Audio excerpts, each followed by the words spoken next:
إياك نعبد وإياك نستعين اهدنا الصراط المستقيم صراط الذين أنعمت عليهم غير المغضوب عليهم ولا الضالين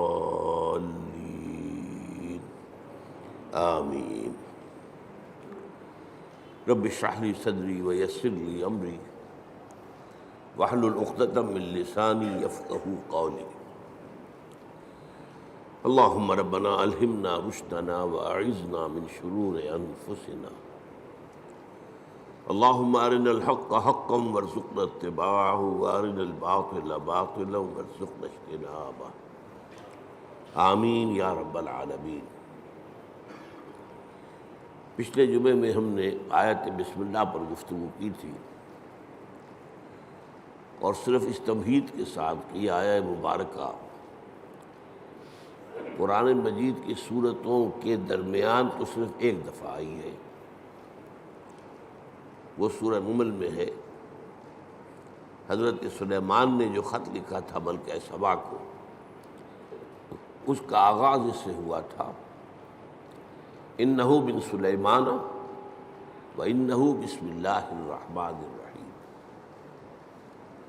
باقی جو قرآن مجید کی 113 سورتوں کے شروع میں یا ان سے پہلے جو آیت درج ہے اس کے بارے میں اختلاف ہے کہ آیا یہ ان سورتوں کا حصہ ہے یا نہیں ہے۔ اکثر کی رائے یہ ہے کہ سورتوں کا حصہ نہیں ہے، بلکہ علامت کے طور پر کہ ایک سورت ختم ہو گئی دوسری شروع ہو رہی ہے، اور اسی لیے ان کا شمار بھی نہیں کیا جاتا۔ بعض اوقات بعض لوگوں کی رائے یہ ہے کہ ان کا شمار کیا جائے گا، جب آپ پورے قرآن کی آیات کا شمار کریں گے تو یہ 113 آیات بھی شمار ہوں گی، اور ایک رائے یہ ہے کہ نہیں، انہیں نہیں گنا جائے گا۔ باقی اس میں اصل چیز اللہ کے 3 اسماء مبارکہ، اللہ، الرحمن، الرحیم، ان پر گفتگو ہو چکی ہے۔ اب ہم اللہ کے نام سے سورہ فاتحہ پر گفتگو اپنی شروع کر رہے ہیں۔ یہ بات سامنے آ چکی ہے کہ یہ 5ویں وحی ہے جو حضور پر ہوئی، اور پہلی مکمل صورت ہے جو آپ پر نازل ہوئی۔ اس سے پہلے متفرق آیات نازل ہوئی۔ سورہ علق کے شروع میں 5 آیتیں، سورہ قلم اس کے شروع میں 7 آیتیں، سورہ مزمل کے شروع میں 10 آیتیں، اور سورہ مدثر کے شروع میں 7 آیتیں، پھر یہ 7 آیتیں سورہ فاتحہ کی۔ اس سورہ مبارکہ کے بارے میں یہ سب کو معلوم ہے کہ یہ ہمارے نماز کا جزو لازم ہے، بلکہ نماز نام ہی اس کا ہے، گویا کہ اصل نماز یہی ہے۔ اس لیے کہ ایک حدیث میں جس میں، اور حدیث قدسی ہے، حضرت ابو ہریرہ رضی اللہ تعالیٰ عنہ راوی ہے، مسلم شریف کے اندر روایت موجود ہے، اللہ تعالیٰ نے خود اس سورہ مبارکہ کا تجزیہ کرتے ہوئے فرمایا ہے قسمت الصلاۃ بینی و بین عبدی نصفین، میں نے نماز کو اپنے اور اپنے بندے کے درمیان آدھا آدھا تقسیم کر لیا۔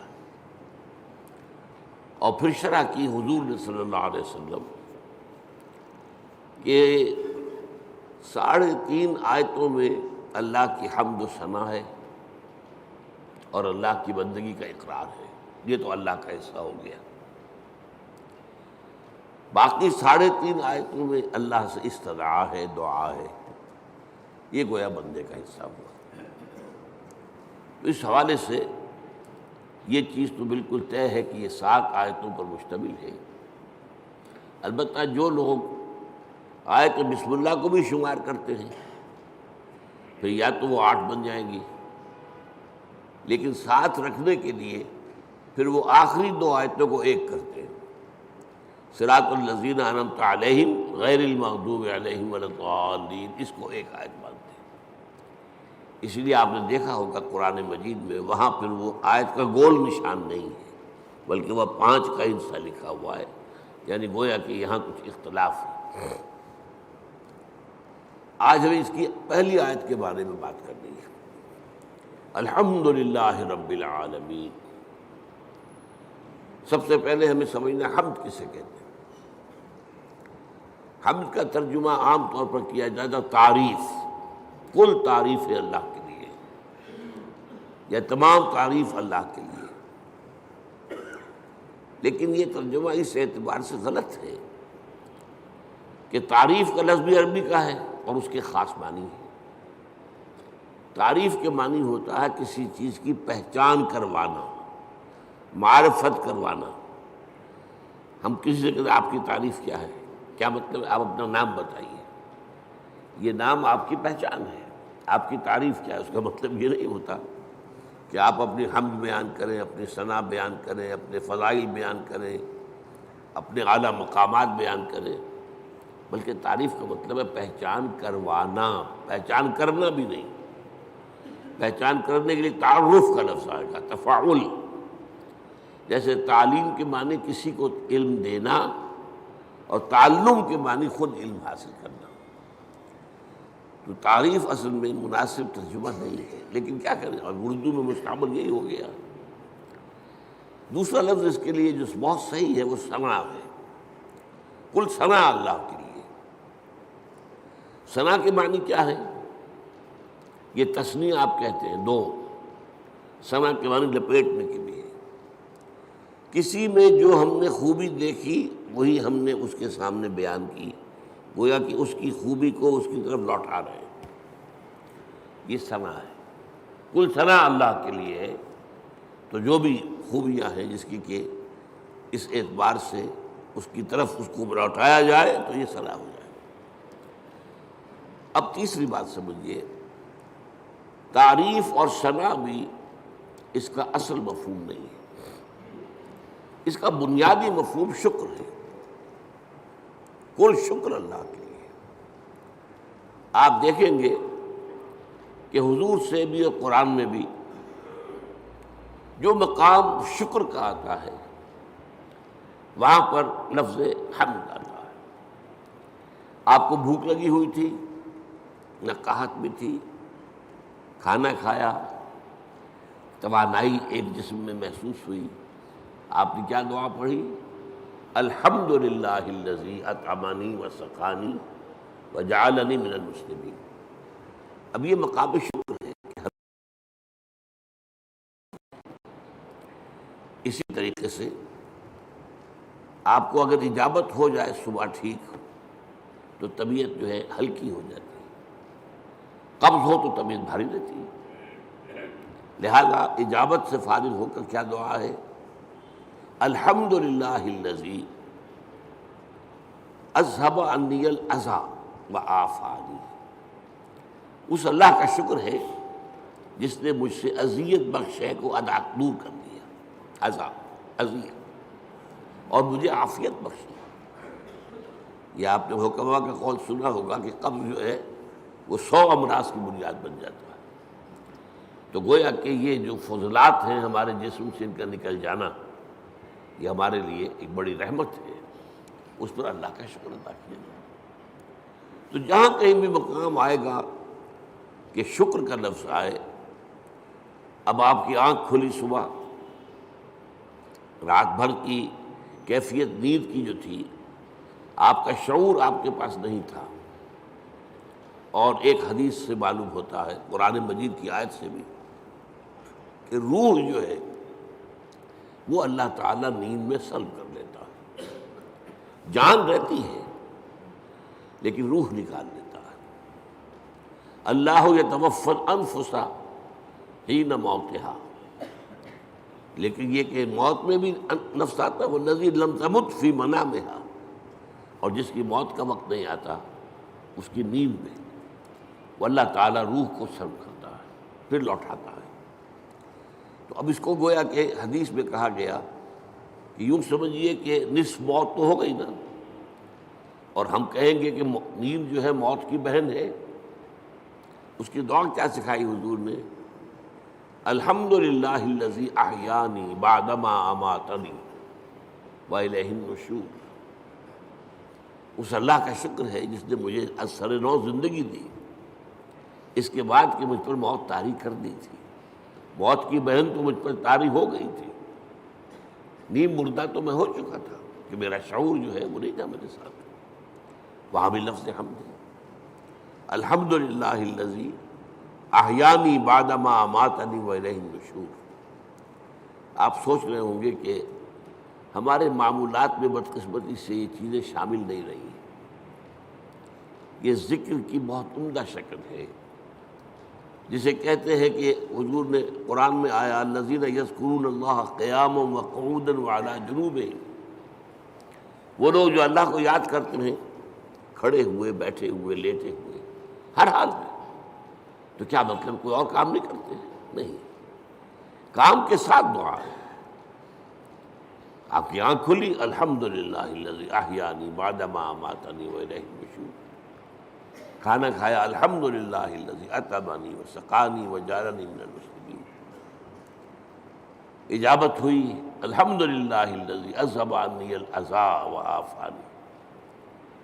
یہ جو مسنون دعائیں ہیں، ان سے جیسے کہ ہم کہتے ہیں کہ ایک تیر سے دو شکار، دو نسبتیں قائم ہوتی ہیں.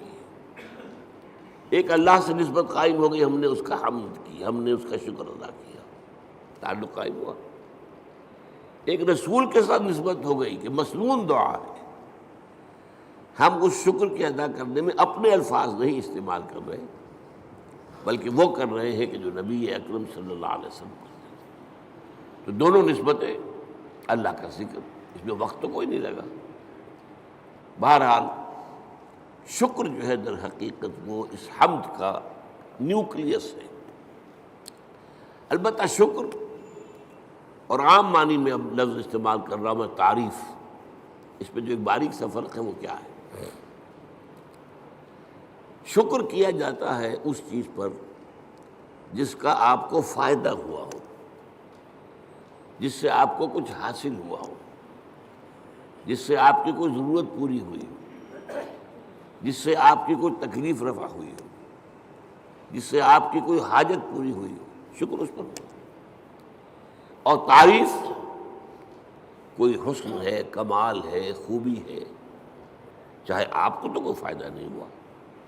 پھول کیا خوبصورت پھول ہے، تعریف کی ہے آپ نے، لیکن یہ کہ آپ کو اس سے کوئی مادی فائدہ تو نہیں ہوا. ہر شے، جس شے میں بھی کوئی جمال ہے، کوئی کمال ہے، اس کی تعریف کی جائے، خواہ آپ کو اس سے کوئی فائدہ نہ پہنچا ہو. یہ تعریف ہے. البتہ یہ جو باریک سا فرق میں نے بیان کیا ہے، اس کو بھی نوٹ کر لیجئے، یہ بھی ہمارے شعور کے محدود ہونے کی وجہ سے ہے، ورنہ اس سے بھی ہمیں فائدہ ہوتا ہے. ایک خوبصورت پھول دیکھ کر اس کی خوبصورتی، اس کی خوشبو، اس سے آپ کی روح کو ایک باریدگی حاصل ہوتی ہے. اسی لیے میں نے لفظ استعمال کیا، مادی فائدہ نہیں ہوتا، آپ کی روح کو ایک باریدگی، آپ کی طبیعت میں ایک انشراح، آپ کی طبیعت میں ایک کیفیت پیدا ہوتی ہے. ہائی اسکول کے زمانے میں جو ہمارا کورس تھا انگلش پوئٹری کا، تو پہلی نظم تھی ڈیفوڈلز. بہت سے حضرات نے پڑھی ہوگی. وہ نظم کیا تھی کہ شاعر ایک روز سیر پر نکلا ہوا ہے، ایک پہاڑی کو عبور کر کے وہ جب اس کی چوٹی پر پہنچتا ہے تو اب دوسری طرف نگاہ گئی، وادی ہے، اور وادی بھری ہوئی ہے ڈیفوڈل کے پودوں سے اور اس کے پھولوں سے، اور پھول لہرا رہے ہیں ہوا کے اندر، ناچ رہے ہیں ہوا میں. یہ منظر جو ہے، اب اس سے اسے کوئی فائدہ تو نہیں پہنچا، کوئی مادی فائدہ نہیں پہنچا، لیکن شاعر اصل میں کہتے ہی اسے ہے جس کا شعور زیادہ زندہ ہو. شاعر کہاں سے بنا ہے؟ شعور سے. شاعر زیادہ حساس ہوتا ہے. وہی چیز جو آپ نے بھی دیکھی، شاعر نے بھی دیکھی، اس نے اس کا ایک زیادہ گہرا اثر دیا. تو وہ شاعر کہتا ہے، ورڈز ورتھ نام کا شاعر ہے یہ، I gazed and gazed, but little thought what wealth the scene to me has brought. میں دیکھتا رہا دیکھتا رہا دیکھتا رہا، لیکن مجھے یہ خیال نہیں آیا کہ یہ سین، یہ نظارہ جو میں نے دیکھا ہے، اس سے مجھے کیا دولت ملی ہے۔ اب اس کے بعد اسے احساس ہوا فراف من کاؤچ لائی، کیونکہ اکثر اب ہوتا ہے کہ میں جب اپنے کاؤچ پر، اپنے بستر پر لیٹا ہوتا ہوں، ان ویکنٹ اور ان پینسو موڈ، کسی فکر میں ہوں یا خالی ذہن ہوں، the flash upon that inward eye which is the bliss of solitude، وہ ڈیفوڈی کا نظارہ جو ہے میری اندرونی آنکھ کے سامنے آ جاتا ہے۔ They flash upon that inward eye which is the bliss of solitude، جو کہ انسان کی تنہائی کا سب سے بڑا، یوں سمجھیے کہ اس کی نعمت ہے۔ And then my heart with pleasure fills and dances with the daffodils، اب پھر میرا دل جو ہے خوشی سے بھر جاتا ہے، اور وہ بھی ان ڈیفوڈلز کے ساتھ ناچنا شروع کر دیتا ہے۔ تو یہ اندرونی چیز انسان کو ملتی ہے، اور یقیناً لیکن یہ کہ عام آدمیوں کو اس کا احساس نہیں ہوتا۔ البتہ جو مادی جو فائدہ ہوتا ہے، جیسے بھوک سے نجات ملی، پیاس سے نجات ملی، اور کوئی آپ کا کام ہوا، اسی طرح یہ لفظ استعمال ہوتا ہے قرآن میں۔ جب اللہ تعالیٰ ہمیں پہنچا دے گا اپنے فضل و کرم سے جنت میں، جب داخل ہوں گے تو جو ترانہ ہوگا وہ کیا ہوگا ہماری زبان پر؟ الحمدللہ الذی ہدانا لہذا وما کنا لنہتدی لولا ان ہدانا اللہ، سارا شکر اس اللہ کا ہے جس نے ہمیں یہاں تک پہنچایا۔ یہ ہدایت کے معنی ہم جب آخری حصہ پڑھیں گے سورت کا تب تفصیل سے بات کروں گا۔ ہدایت کے درجے ہیں، ہدایت کا درجہ یہ بھی ہے کہ آپ نے کسی کو کوئی بات بتا دی، ایک درجہ اس سے آگے ہے، اس کو خوب اچھی طرح سمجھایا۔ اب مثال کے طور پر کوئی شخص آپ سے کوئی پتہ پوچھ رہا، بھائی مجھے فلاں جگہ جانا ہے، ذرا مجھے بتائیے۔ آپ نے کہا یوں جانا، ادھر مڑ جانا، ادھر چلے جانا۔ امریکہ میں جو ہے وہ گنتی کرتے ہیں لائٹس کے ساتھ، ٹریفک لائٹس، 4 ٹریفک لائٹس کے بعد بائیں کو مڑ جانا، اس کے بعد پھر تیسری کے اوپر دائیں کو مڑ جانا۔ یہ بتا دیا آپ نے، یہ بھی ہدایت ہی ہے نا۔ ایک درجہ یہ ہے کہ آپ نے کہا بھائی لاؤ میں تمہیں پہنچا آتا ہوں، آپ نے اس کی انگلی پکڑی یا اپنی گاڑی میں بٹھایا اور اس کی منزل پر پہنچا دیا۔ یہ منزل تک پہنچا دینا، یہ ہدایت کا آخری مرحلہ ہے۔ اللہ نے ہدایت کا ابتدائی مرحلہ تو ہمیں کیا، ہمارے اپنے اندر ہدایت موجود ہے، نیکی اور بدی کی پہچان موجود ہے۔ الہمہا فجورہا و تقواہا، ہماری روح کے اندر اللہ کی معرفت بھی ہے اور محبت بھی ہے، موجود ہے۔ پردے پڑ گئے ذہول کے، غفلت کے، ہماری ساری توجہ جو ہے دنیا میں، ہم گم ہو کر رہ گئے، ورنہ ہمارے اندر ہے سب کچھ۔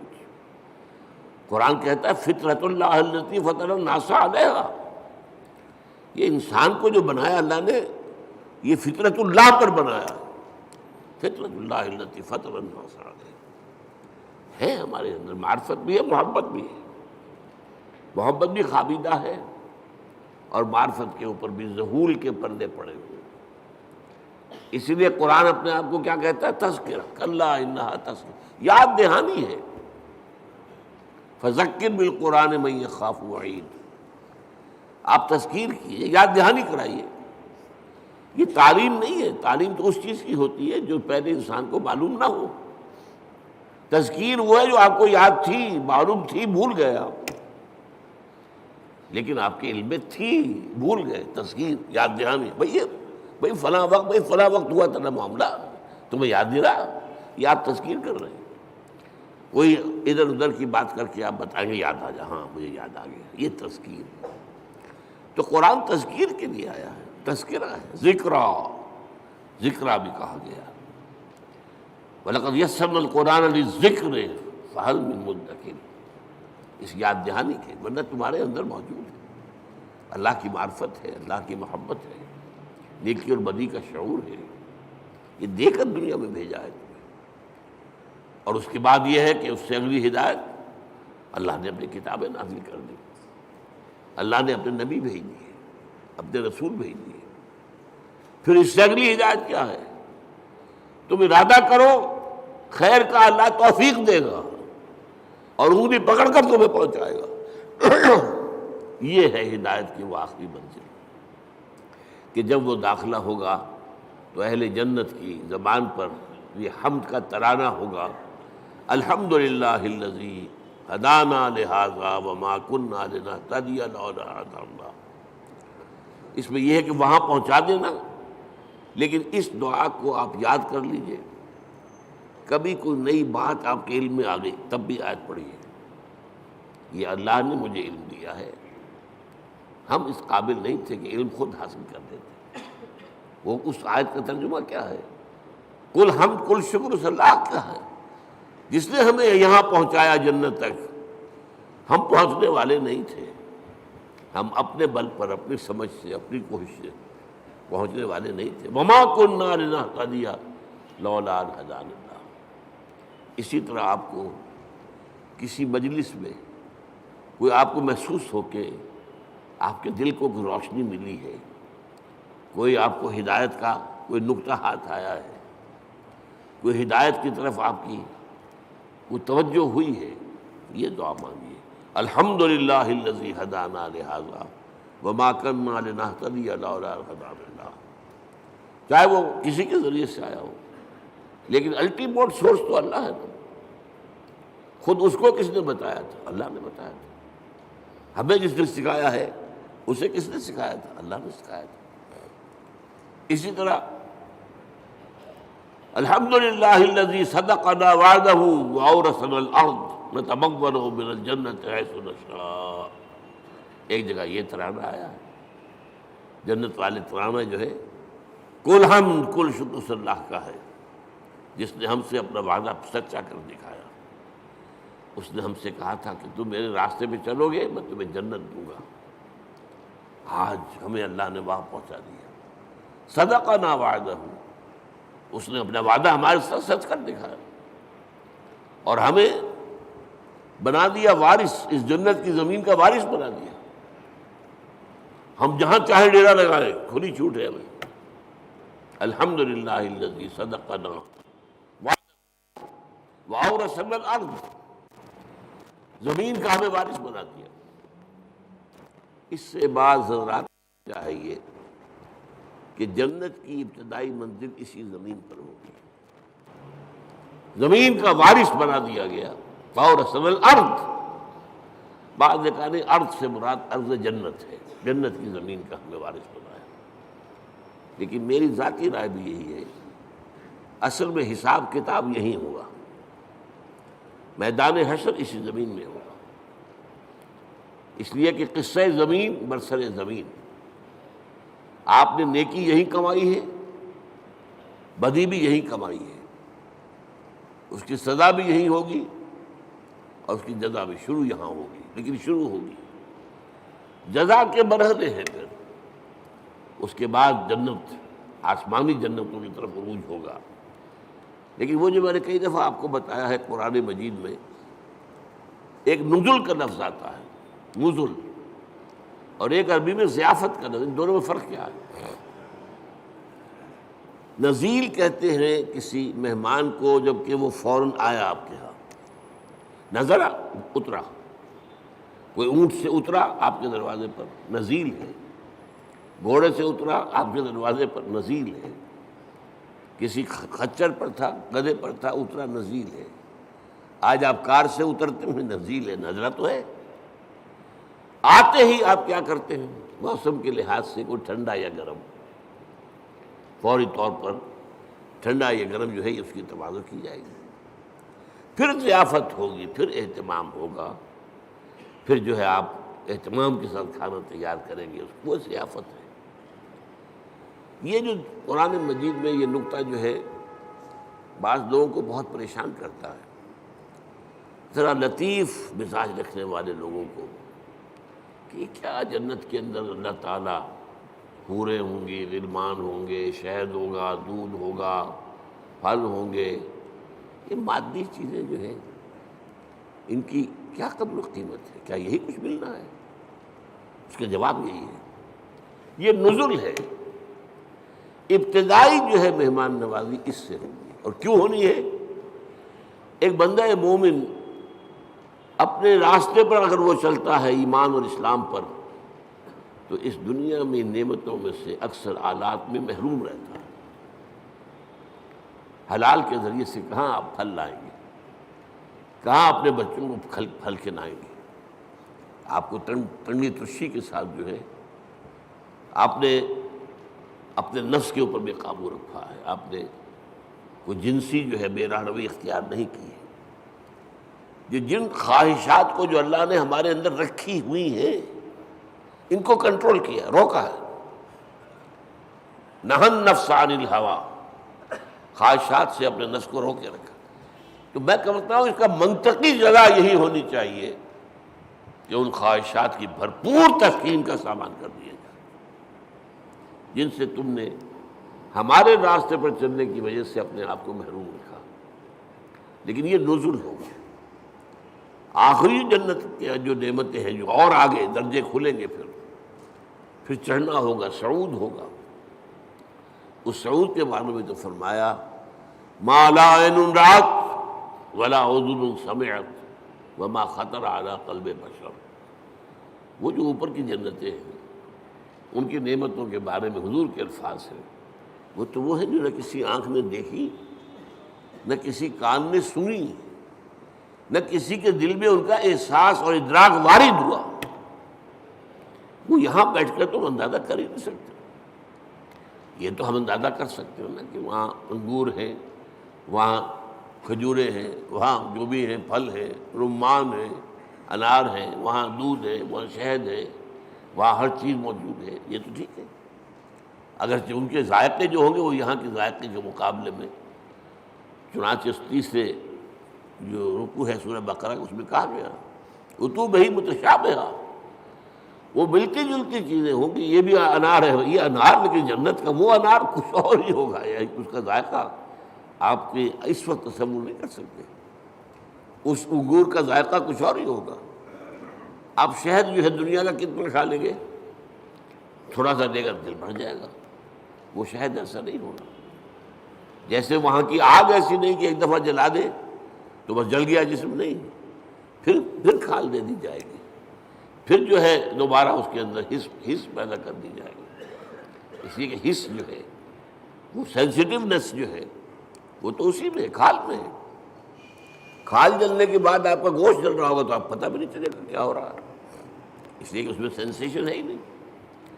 تو بہرحال جنت کی نعمتوں کو میں آپ سے عرض کر رہا تھا کہ یہ یہیں پر میدان حشر ہے۔ اب میرا گمان ہے، اب یہ باتیں جو ہیں وہ یقین کے درجے میں نہیں ہے، نہ ان کو اس بانی میں آپ لیجئے۔ میرا گمان یہ ہے کہ جہنم اس زمین کے پیٹ میں موجود ہے۔ آپ کو معلوم ہے جو وہاں کی گرمی ہے، جب آتش فشاں پھٹتا ہے تو کیا نکلتا ہے؟ لاوا۔ وہ چٹانیں جو ہیں پگھلی ہوئی، وہ لاوا، وہ سارا تو پیٹ میں ہے۔ اب کیا ہوگا سوچئے، ایک گیند ہے، فٹ بال ہے، اس کے پیٹ میں کچھ ہے، جب آپ اس گیند کو کھینچیں گے ادھر سے ادھر سے، چپٹی ہوگی تو درمیان کی چیز باہر آ جائے گی کہ نہیں؟ وَإِذَا الْأَرْضُ مُدَّتْ وَأَلْقَتْ مَا فِيهَا وَتَخَلَّتْ۔ وہ دن قیامت کا کیا جب زمین کو کھینچا جائے گا۔ وَإِذَا الْأَرْضُ مُدَّتْ إِذَا السَّمَاءُ انشَقَّتْ وَأَذِنَتْ لِرَبِّهَا وَحُقَّتْ وَإِذَا الْأَرْضُ مُدَّتْ وَأَلْقَتْ مَا فِيهَا وَتَخَلَّتْ وَأَذِنَتْ لِرَبِّهَا وَحُقَّتْ۔ اب وہ کھینچیں گے آپ تو اس کے اندر سے درمیان چیز باہر نکل آئے گی، یہ ہوگی جہنم۔ اس جہنم کا معاملہ اسی زمین میں سے پھر وہی لفظ کہہ رہا ہوں، قصہ زمین برسر زمین۔ لیکن یہ کہ جنت جو وہ ہوگی زمین کی، وہ صرف پہلی منزل ہے اس کی۔ وہ آپ کہہ لیجئے کہ وہ در حقیقت استقبالیہ ہے جو وہاں پر ہو رہا ہے، اور وہاں پر نزل دیا جا رہا ہے۔ یہ ساری چیزیں جو گنوائی گئی ہیں قرآن میں، یہ نزل کے درجے میں، پھر اونچے درجے ہوں گے، پھر اونچے درجے ہوں گے۔ تو بہرحال یہ میری بات کہاں سے چلی تھی؟ الحمدللہ الذی صدقنا وعدہ واورثنا الارض نتبوأ من الجنۃ حیث نشاء۔ کل شکر اس اللہ کا ہے جس نے ہم سے اپنا وعدہ پورا کیا اور ہمیں زمین کا وارث بنا دیا۔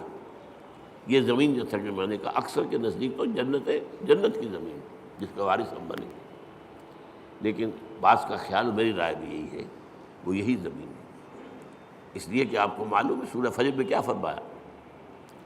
وَجَاءَ رَبُّكَ وَالْمَلَكُ صَفًّا صَفًّا۔ جاء ربک، آ جائے گا تمہارا رب۔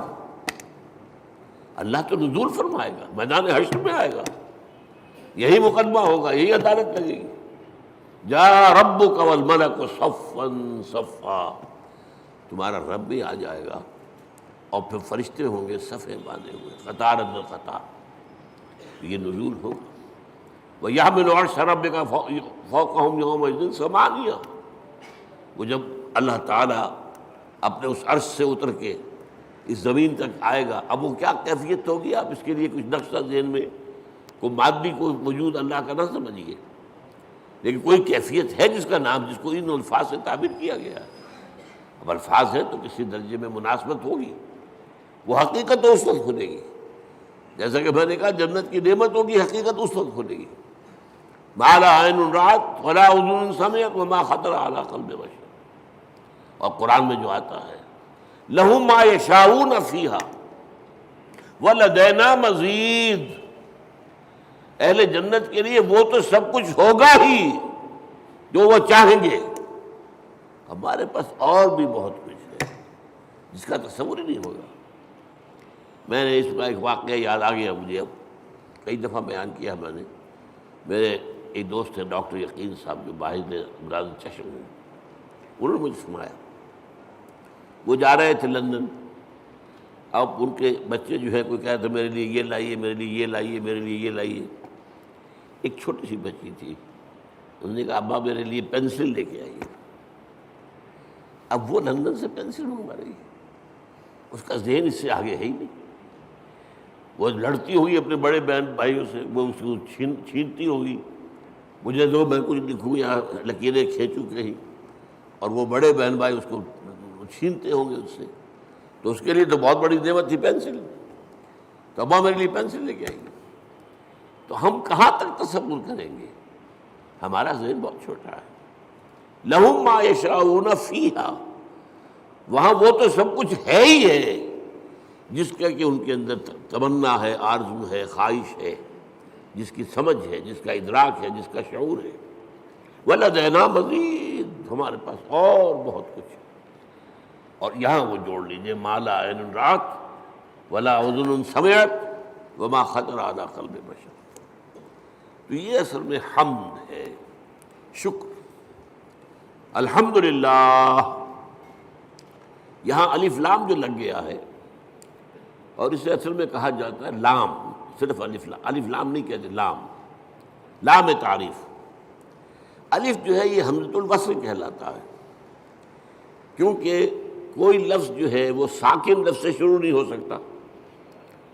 اب اسٹیشن، اب کیا کہیں گے، سٹیشن ہو جائے گا عام طور پر، یا یو پی وغیرہ میں کیا روایت ہے، اسٹیشن، وہ اس کے ساتھ الف لگا لیتے تھے۔ سکول، سکول، سین ساکن ہے، کیسے بولے اس کو، کوئی زبر لگے گا، یا وہ اسکول، اسکول، اسٹیشن۔ تو ہمارے ہاں کالج میں چڑھاتے تھے لوگ ایک دوسروں کو، جو یو پی سے آئے تھے، ان سے کہا آج تم اسکول کہتے ہو، تم اسٹیشن کہتے ہو، اور وہ کہتے تم اسٹیشن کہتے ہو، تم سکول کہتے ہو۔ تو یہ ہے، تو یہ حمزۃ الوصل کہلاتا ہے، جوڑنے کے لیے، ورنہ صرف لام ہے، لام تعریف۔ یہ لام بہت سی قسموں کا ہے۔ ایک تو کسی شے کو نکرہ سے معرفہ بنا دینا، العلم، علم، علم نکرہ ہے، وہی علم، العلم معین علم، خاص علم، یا مکمل علم، یا حقیقی علم، ال سے وہ نکرہ سے معرفہ بن گیا۔ ایک ال کا معنی یہ لام جو ہے حصر ہوتا ہے، الانسان کل کے کل انسان۔ الانسان کا مطلب یہ ہوا یا تو وہ جو معرفہ بنایا تو یا تو ہوگا کوئی معین انسان اور یا کل انسان۔ والعصر ان الانسان لفی خسر، زمانے کی قسم ہے تمام انسان خسارے میں ہیں، گھاٹے میں۔ تو الف لام، لیکن لام کہنا چاہیے یہاں کل کے معنی میں، کل تعریف اللہ کے لیے، کل ثنا اس کے لیے، کل شکر اس کا۔ اب آپ نے سوچا اس سے کس چیز کی جڑ کٹ گئی؟ شرک کی جڑ کٹ گئی۔ دنیا کن چیزوں کو اللہ کے ساتھ جمع کرتی ہے جن سے انہیں کوئی فائدہ پہنچتا؟ سورج دیتا، ہاتھ جوڑ کے کھڑے ہو گئے، انہیں پتہ ہے اسی کی تمازت سے ہماری فصلیں پکتی ہیں، ہمیں معلوم ہے اسی سے ہوائیں چلتی ہیں، وہ ہوائیں بارش لے کے آتی ہیں۔ گویا کہ اس حیات عرضی، اس زمین پہ جو حیات ہے وہ کل کی کل صورت کی ممنون احسان ہے، لہذا ہاتھ جوڑ دیا، سجدہ کر دیا، سجدہ۔ لیکن اگر معلوم ہو کہ سورج میں کچھ نہیں ہے، جو کچھ اس میں ہے وہ اللہ کا پیدا کرتا، تو الحمدللہ، کل شکر اللہ کا ہے۔ یہ الحمدللہ جو ہے یہ در حقیقت جڑ کاٹ دینے والا ہے شرک۔ کسی اور میں کوئی خوبی دیکھی، پھول خوبصورت ہے، آپ کہیں گے، عام آدمی کہے گا بڑا خوبصورت پھول ہے، بندہ مومن کیا کہے سبحان اللہ، اسے تو اللہ یاد آیا، اس پھول میں تو کچھ نہیں ہے، تو اللہ کا طرف سے اس کو عطا کرنا ہے۔ آپ کو تصویر دیکھتے مصور کی، اگر وہ بہت اچھی بنی، کس کی تعریف کرتے؟ مصور کی کہ تصویر کی؟ تعریف تو مصور کی ہے جس نے کہ تصویر کھینچی ہے، بنائی ہے۔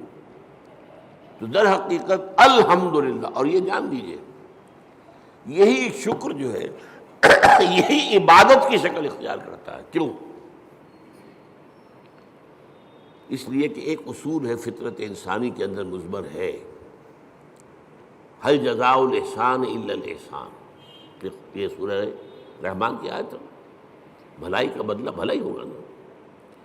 کسی نے آپ کے ساتھ کوئی خیر کیا ہے، اچھا کام کیا ہے، آپ کے دل میں ہوگا میں بھی اس کی کوئی خدمت کروں۔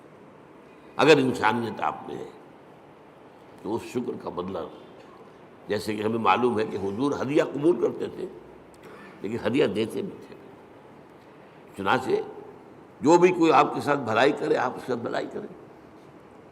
والدین کی بھلائی وہ اتنی ہے کہ ہم کتنی ہی خدمت کر لیں ان کا حق ادا نہیں ہوگا، اور سوائے اس کے کوئی چارہ کار نہیں کہ اللہ ہی سے دعا کریں، اے اللہ ورحمہما کما ربیانی صغیرا، پروردگار جس طرح میرے والدین نے مجھے پالا پوسا جبکہ میں چھوٹا سا تھا، تو ان پر رحم فرما، میں ان کا حق ادا نہیں کر سکتا۔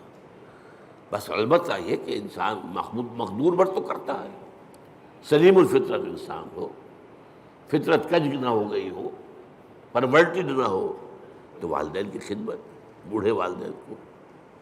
آپ کو معلوم ہے صرف دو چیزیں ہیں جن کے بارے میں کہا گیا ان کو دیکھنا بھی عبادت ہے۔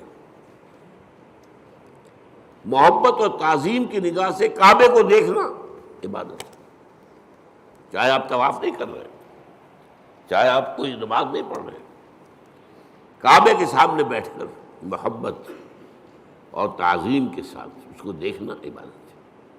بوڑھے والدین کو دیکھنا محبت کے ساتھ عبادت ہے، یہ حضور نے فرمایا۔ تو آپ جو ہے اپنی امکانی حد تک تو اس کا آپ جو ہے بدلہ اتارتے ہیں۔ انہوں نے پالا پوسا جبکہ میں چھوٹا سا تھا، میری ضروریات پوری کی، اب یہ بوڑھے ہیں، یہ محتاج ہیں، اب ان کی ضرورتیں میں پوری کروں۔ اگرچہ جیسا کہ میں نے کہا کہ حق ادا نہیں ہو سکتا، لیکن اب آپ سورج کا کیا حق ادا کریں گے؟ کچھ بھی نہیں کر سکتے۔ یہ جذبہ شکر جو ہے سورج کا، یہ عبادت کی شکل اختیار کرتا ہے۔ جہاں آپ کو بدلہ نہیں دے سکتے، سر جھکا دیجیے، تعظیم کیجیے، اس کے سامنے سجدہ کیجیے، یہی تو ہے۔ شکر سے عبادت ہے، یہ فلسفہ ہے، سمجھ لیجیے، شکر کی بنیاد پر عبادت ہے۔ اسی لیے تو جس کو کہا حضور نے، اور میں نے ابھی حدیث آپ کو سنائی تھی، حدیث قدسی، الصلاۃ، جو اصل دعا ہے اس کی پہلی آیت ہی ہے الحمدللہ رب العالمین۔ قرآن کی پہلی آیت، پہلا لفظ کیا ہے قرآن کا؟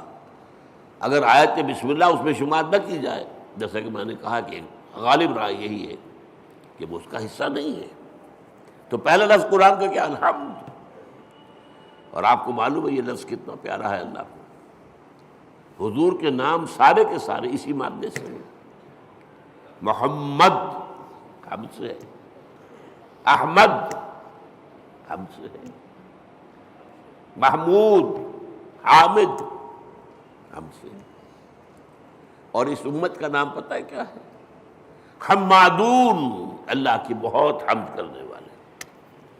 حماد یہ مبالغے کا صیغہ ہو گیا، اللہ کی بہت حمد کرنے والے۔ اور ایک خاص بات یاد آئی ہے، حضور کی ایک حدیث ہے بڑی عجیب۔ قیامت کے دن وہ میدان حشر، جس کا میں نے نقشہ آپ کے سامنے بھی کھینچا ہے، ایک تو یہ کہ وہاں حضور کو ملے گا کیا مقام؟ مقاماً محمودا، وہی لفظ حمد۔ اور سب سے بڑی بات یہ، حضور نے فرمایا لواء الحمد بیدی، حمد کا جھنڈا میرے ہاتھ میں ہوگا، اور اس دن میں اللہ کی وہ حمد کروں گا جو آج نہیں کر سکتا۔ اس نقطے کو سمجھنا ہوگا، غور کرنا ہوگا۔ ہر شے کی حمد اس کے ادراک اور شعور کے مطابق نہیں ہوگی۔ کسی نے آپ کے ہاتھ پر ہیرا رکھا، آپ نے سمجھا شیشے کا ٹکڑا ہے، تو کیا شکر کریں گے آپ؟ اگر معلوم ہو یہ ہیرا ہے تو شکر جو ہے اس کے متناسب شکر آپ کے قلب میں پیدا ہوگا۔ معرفت جو اس وقت ہوگی وہ آج نہیں ہے، پردے اٹھ چکے ہوں گے۔ آج چاہے اب بھی حضور کی معرفت ظاہر بات ہے کہ تمام انسانوں میں، مخلوقات میں سے بڑھ کر ہے، لیکن یہ کہ وہاں جب بے پردہ ہوگا معاملہ، تو فرمایا کہ وہ جو حمد میں اس میں بیان کروں گا وہ آج نہیں کر سکتا۔ تو یہ الحمدللہ، اللہ پر ہم گفتگو کر چکے ہیں۔ کل حمد کل شکر اللہ کے لیے، لہذا تعریف اسی کے لیے ہوگی، ثنا اسی کی ہوگی، شکر اسی کا ہوگا، عبادت اسی کی ہوگی۔ الحمدللہ رب العالمین۔ رب، اب رب کسے کہتے ہیں؟ رب کے معنی ہے مالک،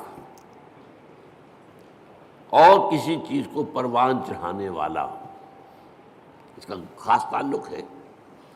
جو مالک ہوگا کھیتی کا وہ اسے پروان چڑھائے گا، بڑھائے گا۔ رب المال، سرمایہ والا، وہ سرمایہ کو بڑھانے کی فکر کرے گا۔ مضاربت ہو رہی ہے، ایک شخص کا سرمایہ ایک محنت کر رہا، یہ رب المال کہلاتا ہے۔ رب المال، رب الدار، گھر کا مالک، تمام جہانوں کا رب۔ اب یہ تمام جہان کون سے ہیں؟ ایک عالم دنیا ہے، ایک عالم آخرہ ہے، ایک عالم برزخ ہے، ایک عالم ملکوت ہے، ایک عالم ملائکہ ہے، ایک عالم حیوانات ہے، ایک عالم انسانیت ہے۔ جتنے چاہے جوڑتے چلے جائیے، یہ سارے عالم، ان سب کا رب وہی ہے۔ یہ بھی در حقیقت اسی شرک کو کاٹنے والا، یہ کوئی بھی اس میں شریک نہیں ہے۔ وہ ہے تمام جہانوں کا رب، تمام جہانوں کا مالک، تمام جہانوں کا مختار مطلق، تمام جہانوں کو پروان چڑھانے والا وہی۔ الحمدللہ رب العالمین۔ کل حمد، کل شکر، کل ثنا اس اللہ کے لیے ہے جو تمام جہانوں کا پروردگار ہے، پالن ہار ہے، روزی رساں ہے، مالک ہے، آقا ہے، جیسا کہ آقا کے لیے بھی رب کا لفظ آتا ہے۔ جب زلیخا نے گناہ کی دعوت دی تھی حضرت یوسف کو، کیا کہا تھا انہوں نے؟